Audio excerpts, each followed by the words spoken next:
बिस्मिल्लाहिर्रहमानिर्रहीम। अस्सलाम वालेकुम नादरीन, आप यूट्यूब चैनल देख रहे हैं। मैं इमरान खान हूँ। नादरीन, सबसे पहले आज़ाद कश्मीर जाएंगे क्योंकि वहाँ की सूरत हाल अभी तक कशीदा है और ना ऐसा लगता है पाकिस्तान की एस्टेब्लिशमेंट को समझ आ रही है और ना पाकिस्तान की हुकूमत समझ पा रही है, ना आज़ाद कश्मीर की हुकूमत समझ पा रही है और किसी सूरत भी अवाम पीछे हटने के लिए तैयार नहीं है।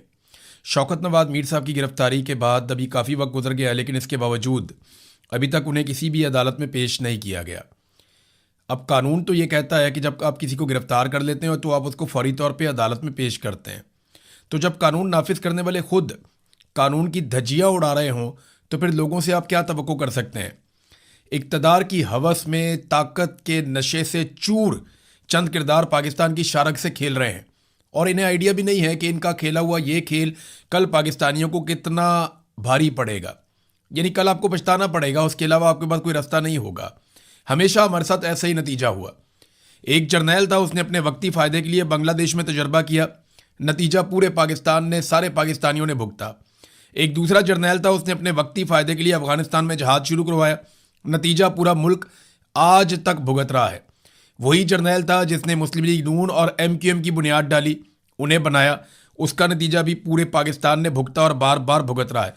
जराइम पेशा अफराद को और ताजरों को वो सियासत के अंदर लेकर आया, हम नुकसान उठा रहे हैं।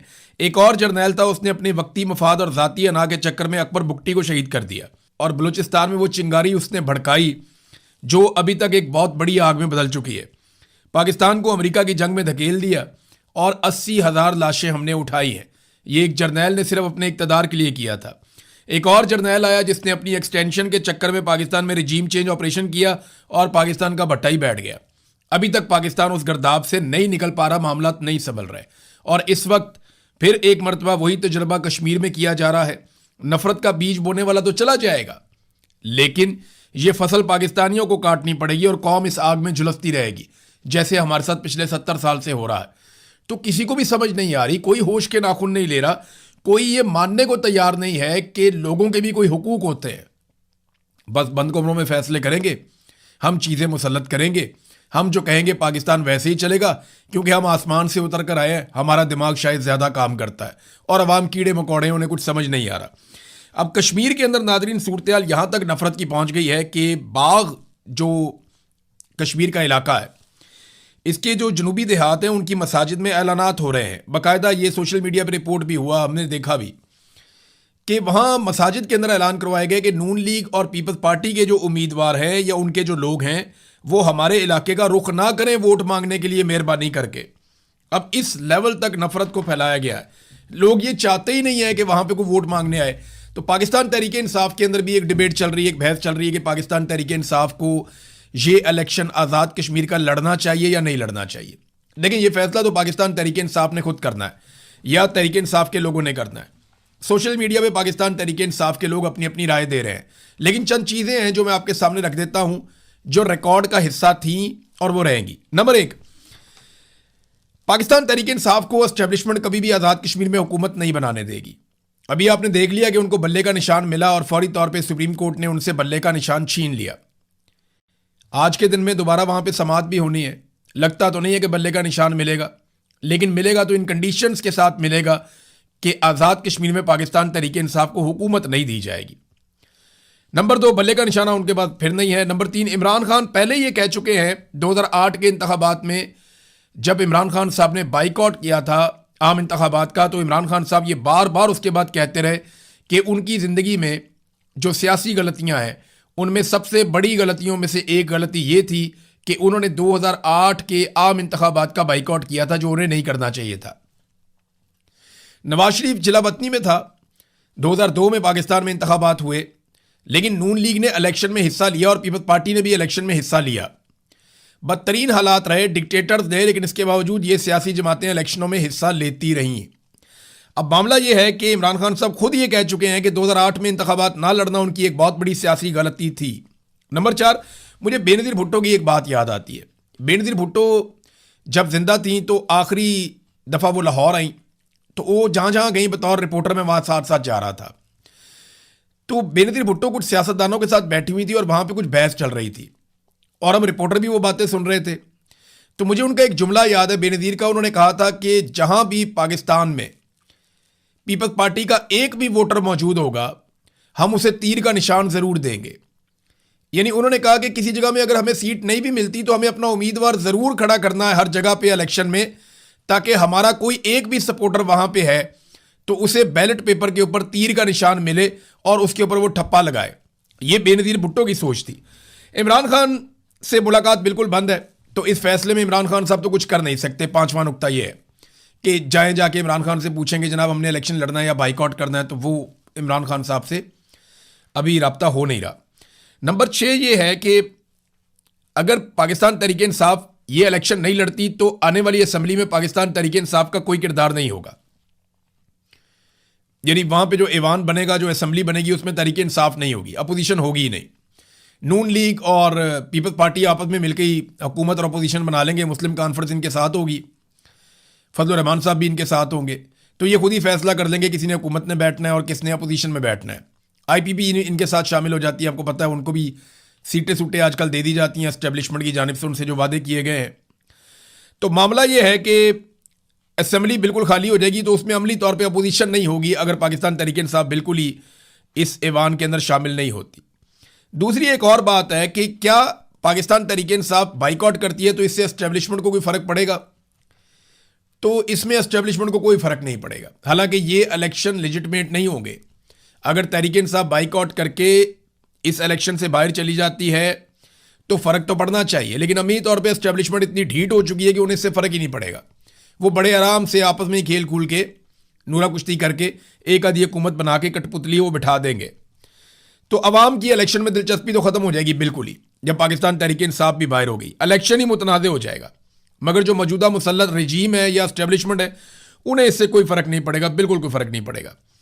अब पाकिस्तान तहरीक इंसाफ जो है वो कायमा कमेटियों वगैरह से भी बाहर निकली, पार्लिमानी कमेटियों से बाहर निकली, तो उसका नुकसान ये हुआ, लेकिन उसका फ़ायदा भी हुआ कि बहुत सारे लोग जो हैं उनकी तवज्जो उधर ही पड़ गई थी। उनको लग रहा था वो कारोबारी मुमलिकत चला रहे हैं और वो बिल्कुल भूल भाल गए थे हर चीज़ को, पूरा फोकस ही उधर हो गया था।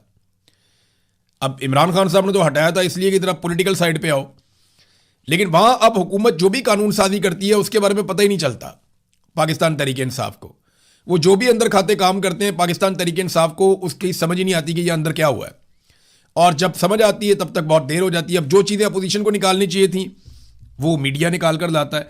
तो पाकिस्तान तहरीक इंसाफ को ना इस बारे में बहुत सोच समझ कर फैसला करना पड़ेगा और इसकी वजूहत भी बतानी पड़ेंगी कि अगर उन्होंने मैदान में जाने का फैसला किया तो वो क्यों किया, किस बुनियाद पर किया, और अगर उन्होंने मैदान खुला छोड़ने का फैसला किया तो वो क्यों किया और किस बुनियाद पे किया। और ये तो आप भूल जाएंगे पाकिस्तान तहरीक इंसाफ को वहां पे हुकूमत बनाने देगी एस्टेब्लिशमेंट।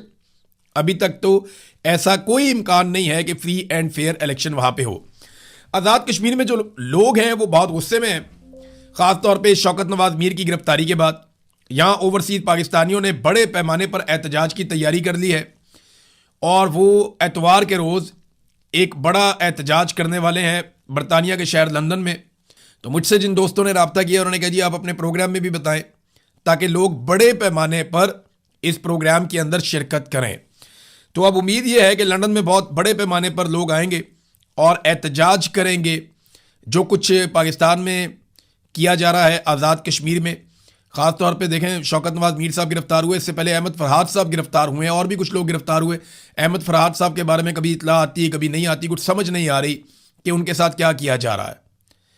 और रज़ी ताहिर साहब का तो शुक्र है कि वो जुडिशल हो गए हैं और उम्मीद की जा रही है कि अब जल्दी उनकी बेल हो जाएगी तो मामला शायद हल हो जाए।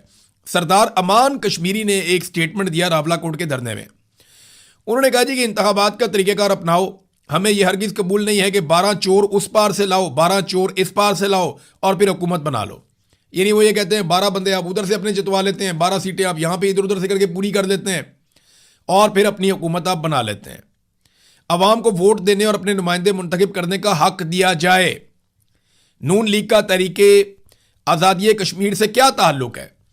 नून लीग हमें यह ना बताए कि तरीके आज़ादी क्या है। ना राना सनाउल्लाह की यह औकात है कि वो हमें तरीके आज़ादी कश्मीर का दर्स दें और ना ही ख्वाजा आसिफ की यह हैसियत है कि वो इस जद्दोजहद पर हमें कोई लेक्चर दें। इनका तहरीके आज़ादी कश्मीर से कोई ताल्लुक नहीं है। वैसे यहाँ पे पीपल्स पार्टी के ऊपर तो उन्होंने कोई तनकीद नहीं की और पीपल्स पार्टी नरम नरम स्टेटमेंट्स भी दे रही है। मिसाल के तौर पे जो ये खबर है मेरे पास, ये जियो पे छपी हुई है। ये जो वज़ीर आज़म आज़ाद कश्मीर इस वक्त है फैसल राठौर, जिन्होंने कलदम करार दिया जॉइंट अवामी एक्शन कमेटी को, जिनके पास इख्तियारात हैं, जिन्होंने चारों के सर के ऊपर इनाम भी रखा, जिनकी हुकूमत ने 4 रहनुमाओं के सर के ऊपर इनाम रखा गया, जिनमें से अब एक जबरी तौर पे लापता है, यानी उनका कुछ पता नहीं है, गिरफ्तारी नहीं डाली गई, ना ही किसी अदालत में पेश किया गया शौकत नवाज मीर को, और ये अब एक नॉर्मल चीज़ पाकिस्तान में समझी जा रही है। तो मुहाजिरीन की नशिस्तों का खात्मा कोई शिकवा या गिला नहीं है, एक जायज़ मुतालबा है। अब ये कहना शुरू होगी पीपल्स पार्टी, यानी पीपल्स पार्टी पहले किसी और तरफ खड़ी थी, अब वो ये कह रही है बिल्कुल जायज़ गिला है, मुहाजिरीन की नशिस्तों का खात्मा होना चाहिए। वो ये क्यों कह रहे हैं? वो ये इसलिए कह रहे हैं कि ज़्यादा सीटें पंजाब में मरियम नवाज की हुकूमत है, और मरियम नवाज पंजाब से ज़्यादा सीटें छीन लेगी ताकत के बलबूते पे, और वो पीपल्स पार्टी को नहीं मिलेंगी। तो पीपल्स पार्टी को ये समझ आ गई है कि अगर हुकूमत बनानी है तो आज़ाद कश्मीर वालों को राज़ी करो, और पीटीआई जो है उसको गेम से बाहर तो वैसे ही एस्टेब्लिशमेंट ने कर लेना है। तो एक हुकूमत तो बन गई गिलगित बल्तिस्तान में, तो एक और आज़ाद कश्मीर में हुकूमत बना लेते हैं, और हो सकता है एस्टेब्लिशमेंट आज़ाद कश्मीर में भी पीपल्स पार्टी को हुकूमत बनाकर दे दे। आने वाले दिनों में आप बिलावल और जरदारी के मुंह से एस्टेब्लिशमेंट की काफ़ी और तारीफें भी सुनेंगे। नादरीन, हम काफ़ी अरसे से बात कर रहे थे, भारत ने पाकिस्तान का पानी रोका हुआ है। मैं वक्तन फ़वक्तन इसके ऊपर बात करता हूँ, लोगों को बड़ी आग लगती है, गुस्सा आता है कि इस पे बात क्यों करते हैं। मैं DGISPR का वो स्टेटमेंट भी सुनाता हूँ, मेरी फ़ौज के तर्जुमान है कि तुम हमारा पानी बंद कर दोगे, हम तुम्हारा सांस बंद कर देंगे। तो इस बात को बड़ा माइंड किया जाता है, लेकिन अब शुक्र है कि गुज़िश्ता एक हफ्ते से हुकूमत ने होश के नाखून लिए हैं और इस पर बात करना शुरू की है। मैं लंबे अरसे से खबरदार कर रहा हूँ, और ये मैं कई सालों से खबरें दे रहा हूँ। जब इंडिया ने पाकिस्तान के पानी के ऊपर कोई नया मंसूबा शुरू किया, मैंने सबसे पहले रिसर्च करके उसके ऊपर खबर देने की कोशिश की। जब इसके बारे में एक छोटी सी खबर भी आई तो मैंने पूरी तहकीक करके एक एक चीज़ कौम के सामने रखी। ये हमेशा से मैं करता हूँ, और अब ये सिलसिला बहुत तेज़ी से बढ़ गया। इंडिया बड़े बड़े मंसूबे बना रहा है और झेलम और चनाब को फारिग करने वाला है। दरियाए सिंध के ऊपर इसका बहुत बड़ा इम्पैक्ट आएगा, और ये बात पूरा पाकिस्तान जानता है। तो पहली मरतबा अब इनको होश के नाखून आए थोड़े से, और सिंध तास मुआहदे के ऊपर इन्होंने जनाब यकतरफा किस्म की कॉन्फ्रेंसेस बुलाना शुरू कर दी हैं। इसमें मेरे ख्याल में ना राब्ते करने चाहिए इंडिया के साथ, इंडिया को अंगेज करना चाहिए। इस हुकूमत ने इंडिया के साथ राब्तों में कोई कबाहत नहीं है इन्हें, ऐसा नहीं है कि इनकी कोई कुट्टी होगी इंडिया के साथ, इनके राब्ते हैं, हॉटलाइन हर वक्त चलती रहती है, और एक जंगबंदी हुई है, और इसके बीच में कुछ बातचीत भी हुई है इनकी। तो इंडिया के साथ राब्ते करें, जो सालिस मौजूद हैं ये सिंध तास मुआहदे के, तो वो उन सालिसों और जामिनों के साथ बातचीत की जाए, उन्हें होश दिलाया जाए। हर फोरम पे पाकिस्तान को जाना चाहिए। लड़ाई जो है वो किसी भी मसले का आखिरी हल हो सकता है, और लड़ाई कभी भी मसले का हल नहीं होती, लड़ाई खुद ही एक मसला होती है। लेकिन बाद औक़ात लड़ाई के बाद मसले का हल निकल आता है, जब दोनों फरीकैन को होश आती है कि लड़ाई में काफ़ी नुकसान हो गया। तो लड़ाई तो मसले का आखिरी हल होता है। बातचीत करें, डायलॉग करें, बैठे किसी तरह कायल करें, कुछ भी करें, लेकिन पाकिस्तान का पानी पाकिस्तान को मिलना चाहिए। और अगर अब कोई लड़ाई हो जाए या कोई कार्रवाई हो जाए ना, तो फिर पाकिस्तान को अब 70 साल से जो कौम के साथ वादे किए गए ना, वो पूरे करने चाहिए। यानी सियाचिन इंडिया ने छीन लिया, कारगिल पे इंडिया ने कब्जा कर लिया, तो पाकिस्तान की तो ज़मीनों पे इंडिया ने कब्जा ही किया है पाकिस्तान बनने के बाद से लेकर अब तक। तो अब पाकिस्तान की बारी है, पाकिस्तान को जो है वो कश्मीर को आज़ाद करवाना चाहिए। पाकिस्तान की फ़ौज ने 70 साल से वादा किया हुआ है कि कश्मीर को हम आज़ाद करवा कर देंगे, तो वो भी करने पर लगे हाथों जब भी कभी कोई मामला छिड़े तो। और दूसरा जो है वो पाकिस्तान के पानी के ऊपर जितने बंद हैं फिर वो ख़त्म किए जाएँ, ताकि पाकिस्तान का पानी पाकिस्तान में बगैर किसी रुकावट के एक फ़्लो के साथ आ सके। नादरीन, तेल महंगा हो जाता है ना पाकिस्तान में, एक अजीबोगरीब चीज़ मैं आपको बताता हूँ। अब तेल सस्ता करने के लिए हुकूमत तैयार ही नहीं है, वो एक के बाद एक टैक्स उसके ऊपर लगाते चले जा रहे हैं। कोई इन्वायरमेंटल लेवी है उसको भी बढ़ा दिया इन्होंने। यानी किसी सूरत भी अवाम को रिलीफ देने के लिए ये हुकूमत तैयार नहीं है। आलमी मंडी में तेल की कीमतें जंग से पहले वाली सूरत हाल से भी नीचे चली गई हैं, लेकिन पाकिस्तान में नहीं। जंग हो जाए ना, आलमी मंडी में तेल महंगा हो जाए, तो पाकिस्तान में उसके असरात 24 घंटे में आते हैं। आलमी मंडी में तेल महंगा हो गया तो पाकिस्तान में 24 घंटे के अंदर तेल महंगा हो जाता है। लेकिन आलमी मंडी में तेल सस्ता हो गया तो पाकिस्तान में उसके असरात 3 हफ्ते से 1 महीने के बाद आते हैं। हम पागल हैं, हमें समझ नहीं आती पाकिस्तानियों को। यानी वहां महंगा होता है तो आप 24 घंटे में यहां महंगा कर देते हैं, वहां सस्ता होता है तो आपको सस्ता करने में 3 हफ्ते से 1 महीने तक मौत पड़ जाती है कि जनाब हमने सस्ता नहीं करना। तो अजीबोगरीब किस्म के जेब कतरे जो हैं वो पाकिस्तान के ऊपर इस वक्त मुसल्लत हैं। नादरीन, यहां पे एक फैक्ट है, जो पेश किया डॉक्टर हुमायूं मोहम्मद साहब ने। ये फैक्ट मैं पहले आपको बता चुका हूं, लेकिन आपको मैं याद दिलाता रहता हूं कि आईपीपीज का जुर्म पाकिस्तान के साथ शरीफ खानदान ने सबसे बड़े पैमाने पर किया। इमरान खान साहब ने अपने दौरे हुकूमत में कुछ चीज़ों को रोका और फिक्स किया। अगर इमरान खान साहब 2021 में आईपीपीज के साथ बातचीत ना करते और डॉलर रेट 148 के ऊपर फिक्स ना करते तो आज सूरत पता क्या होती, ये मैं आपको बताता हूं। हुआ यह था इमरान खान साहब के दौरे हुकूमत में कि डॉलर तो महंगा होता चला जा रहा था और उसने 200-250 तक पहुंचना था। इमरान खान साहब के दौर में जब डॉलर का रेट 175 था तो इमरान खान साहब ने आईपीपीज को इस बात के ऊपर कायल कर लिया और उनके साथ मुआहदा कर लिया कि आप 148 पे फिक्स कर दें।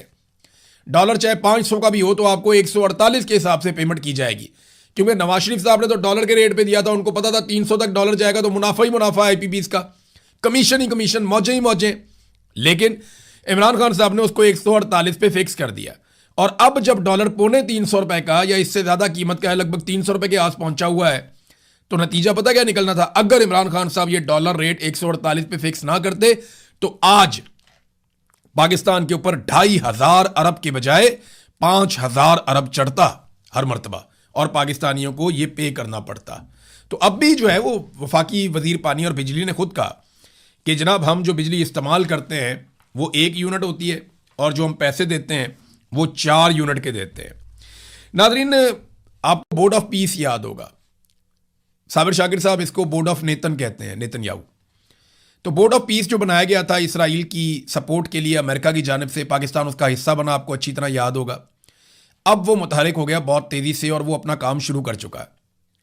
बोर्ड ऑफ पीस के तहत बहुत सारा जो दिफाई साजो सामान है, गाड़ियां हैं, इक्विपमेंट है, वो गजा में पहुंचाया जा रहा है और आने वाले दिनों में ये एक रिपोर्ट मेरे पास मौजूद है, इसके मुताबिक फ़लस्तीनियों को मैसूर पनाहगाहों में धकेल दिया जाएगा और फ़लस्तीनी वहाँ पे बंद हो जाएंगे और ये पूरा जो एरिया है ना गाज़ा का, ये एक अजीब जंगल बन जाएगा। यानी यहाँ पे जो अमीरों के इलाके हैं वो डेवलप किए जाएंगे, बहुत महंगी महंगी बिल्डिंग्स बनाई जाएंगी, बहुत दूर दराज से लाके लोगों को बसाया जाएगा। तो यहाँ रियल स्टेट का एक कारोबार होगा और बीच में छोटी छोटी जेलें कायम की जाएंगी, छोटी छोटी कैद खाने कायम किए जाएंगे जहाँ पे मजबूर और गरीब फ़लस्तीनियों को रखा जाएगा और इन फ़लस्तीनियों से चाकरी और काम और ग़ुलामी करवाई जाएगी उन बड़े और ताकतवर लोगों की जिनको ये इलाका गिफ्ट किया जा रहा है। ये मैं आपको आज बता रहा हूँ। अगर ये मनसूबा मुकम्मल हो गया और इस पे काम हो गया तो आप देखिएगा ऐसे 10 साल के बाद, 20 साल के बाद, मेरी ये पेशन गोई है और बाकायदा जो डिज़ाइन है उसको देखे तो आपको इसका आइडिया हो जाता है। अरब ममालिक के अंदर बहुत सारे तज्जियाकार इसके बारे में इसी अंदाज में ना सिर्फ बात कर चुके हैं बल्कि वेस्टर्न तज्जियाकार भी इसको ऐसे ही बयान करते हैं। नादरीन, जो इस वक्त खामनाई है, मुश्तबा खामनाई, ईरान के सुप्रीम लीडर, उनकी भी जान को ख़तरा है और देखें उनको सामने आना होगा उस वक्त जब उनके वालिद की तदफीन होगी और उसके लिए 6 जुलाई का इंतखाब किया गया। शहबाज शरीफ साहब जो हैं वो पहुंचेंगे ईरान में आखिरी रसूमात में शिरकत के लिए। कुछ और आलमी रहनुमा उनको भी बुलाया गया, वो भी जाएंगे। तो दुनिया भर से लोग जा रहे हैं ईरान में और यही एक गारंटी है ईरान के लिए कि उस बीच में कोई हमला हमारे ऊपर नहीं होगा और हम तदफीन कर पाएंगे आयतुल्लाह अली खामनाई की, शहीद की। तो अब दुनिया से लोग जा रहे हैं, सहाफ़ी भी जा रहे हैं, बड़ी मुअज़्ज़ज़ शख्सियात जो हैं वो ईरान में जा रही हैं।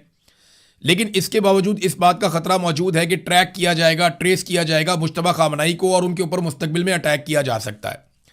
इसके ऊपर एक बयान जारी किया और वो इसराइल की जानिब से बयान जारी किया गया जिस पे ईरान ने फौरी तौर पे वार्निंग दी है। इसराइली वज़ीर दिफा काटस की जानिब से खामनाई को मौत का हदफ करार देने पर इराक़ची ने इसराइल को वार्निंग जारी की है। वज़ीर ख़ारजा इराक़ची ने बुध के रोज़ खबरदार किया कि हमारे अवाम और क़यादत के ख़िलाफ़ किसी भी ख़तरे का फौरी और भरपूर जवाब दिया जाएगा। और उन्होंने कहा जी कि इस्लामाबाद मफाहमती याददाश्त की शराइत बिल्कुल वाज़े और सबके सामने है। उन्होंने मज़ीद कहा कि अमरीकी सदर डोनाल्ड ट्रंप ने वाशिंगटन को इस बात का पाबंद किया है कि वो तिल-उल-बैब में अपने पालतू जानवरों का मुंह बंद रखे और इंतबाह दिया कि अगर उन्होंने अपने आका को नज़रअंदाज किया तो ईरान उन्हें बहुत बुरा सबक सिखाएगा।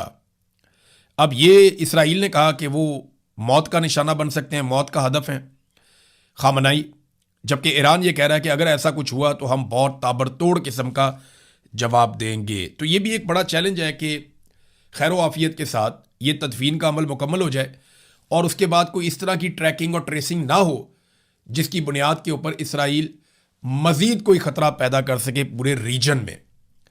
अब ये बड़ा कम्प्लेक्स है, इसके ऊपर फिर हम आने वाले दिनों में बातचीत करते रहेंगे। अब तक के लिए इतना ही। अपना ख्याल रखिएगा, अपने चैनल का भी। अल्लाह हाफ़िज़।